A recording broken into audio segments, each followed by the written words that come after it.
Un exercici que te demana el següent. Dos apartats, te diu: escriu els 5 primers nombres,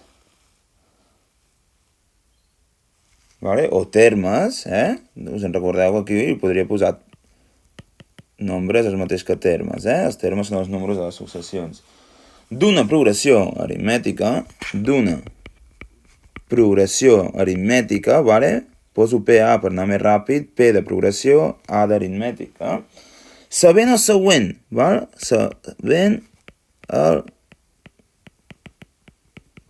següent. L'enunciat te diu dues coses. Te diu que la posició número 1, la sub 1, serà 1 i que la diferència serà 5. Val? La diferència serà 5. Doncs aquí hem de crear la progressió aritmètica, A sub n, vale? Quina serà la sub 1? Doncs ja ens ho don. La sub 1 serà el número 1, vale? La posició número 1 serà el número 1. Sí, perquè ens ho dona, Perquè si a mi me donés, en comptes d'un 1, me donés un 2, la sub 1, vale? Si anunciat me digués que el número situat en primera posició és un 2, jo aquí li posaria un 2. Vale? Si fos un 100, li posaria un 100, però aquí m'està dient que el número situat en primera posició és un 1. Vale? Per tant, jo ara per trobar el següent, què faig? Li sumo una diferència, no? Li sumo, quina és la diferència? 5. Vale? Doncs més 5. 1 més 5, 6. Vale? 6 més 5, 11. 11 més 5, 16. 16 més 5, 21. I així aniríem fins infinit, val? Però l'enunciat només me diu que escrigui els 5 primers termes, val? Per comprovar, ara el número, aquí aquest era A sub 1, A sub 2, A sub 3, A sub 4, A sub 5. Per comprovar, ara l'A sub 6, què ens hauria de donar? 26, no? Més 5 hauria de ser 26. Anem a comprovar. Anem a comprovar a través del terme general que realment funciona. L'A sub 6, quin és el terme general? El terme general havíem vist que era, el anem a buscar si no ens en recordem, era el número situat en primera posició, l'A sub 1, més, obrim parèntesis, la posició que estic buscant, i ara què? Sumàvem o restàvem? Restàvem, per això és tan important el formulari.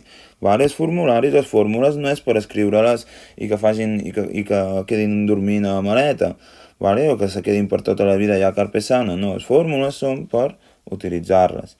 Multiplicat per la diferència. Aquest era el terme general, no? Doncs ara anem a comprovar que realment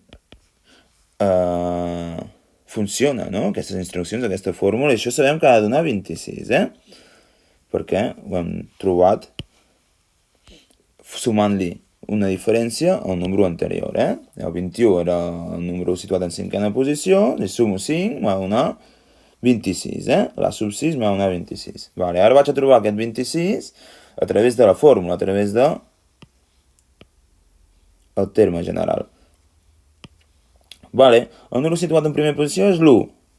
Molt bé. Més, obro parèntesis, quina posició estic buscant? El 6, per tant substitueixo l'N pel 6. Menys 1, multiplicat per la diferència. La diferència quina és? 5. Vale, i això me donarà 1 més 5 per 5, sí? Que això, si primer faig el 5 per 5, que me dona 25, i li sumo 1, me dona 26, correcte. Molt bé. I l'apartat B, i acabem. L'apartat B, l'exercici et demana, te diu, calcula el terme general. Calcula el terme general. Què vol dir això, que calculem el terme general? Aviam, nosaltres tenim l'estructura. Sabem que l'estructura, el terme general d'una progressió aritmètica, doncs sempre serà aquesta, no? L'acabem de posar. A sub 1 més, obro parèntesis, n menys 1, multiplicat per la diferència. Aquest és el terme l'estructura del terme general, no? Perdoneu. Vale, doncs ara anem a calcular el terme general de progressió aritmètica, sí, sabent que l'enunciat ens deia que l'A sub 1 era 1 i que la diferència era 5. Què vol que fem l'enunciat? Vol que substituïm els valors, val? La progressió aritmètica, perdona, el terme general d'aquesta progressió aritmètica serà igual a A sub n és igual a... Quina és la posició número 1? 1, val? Més, obre parèntesis, n, menys 1, multiplicat per... Quina és la diferència? 5. Val? El que vol l'enunciat, quan ens diu que calculem el terme general d'una progressió aritmètica, és que substituïm la posició número 1, l'A sub 1, pel número que li pertoca i la diferència. Val? Sí? I ens quedaríem aquí? No. Anem a desenvolupar aquesta fórmula. Vale? Anem-la a simplificar. Vale? Això que me quedaria 1 més, i aquí, ojo, el 5 que està fora, la diferència que està fora, realment multiplica la n i multiplica l'1. Val? Multiplica, vale? Per tant, això me quedarà, si trec parèntesis, me quedarà 5 per n, 5n, menys 1 per 5, menys 5. Doncs aquí me quedo. Val? Aquest és el meu terme general.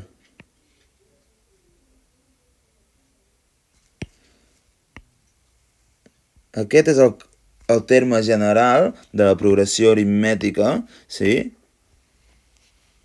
Que ens ha donat l'enunciat, sí? Què he fet? He agafat l'estructura del terme general d'una progressió aritmètica, sí? I he substituït la sub 1, vale? Pel número que li correspon, en aquest cas l'1, perquè m'ho dona l'enunciat, i la diferència pel número que li correspon, en aquest cas el 5, perquè m'ho diu l'enunciat. Val? I al final me queda que el terme general d'aquesta progressió aritmètica és igual a 1 més 5 multiplicat per la posició menys 5.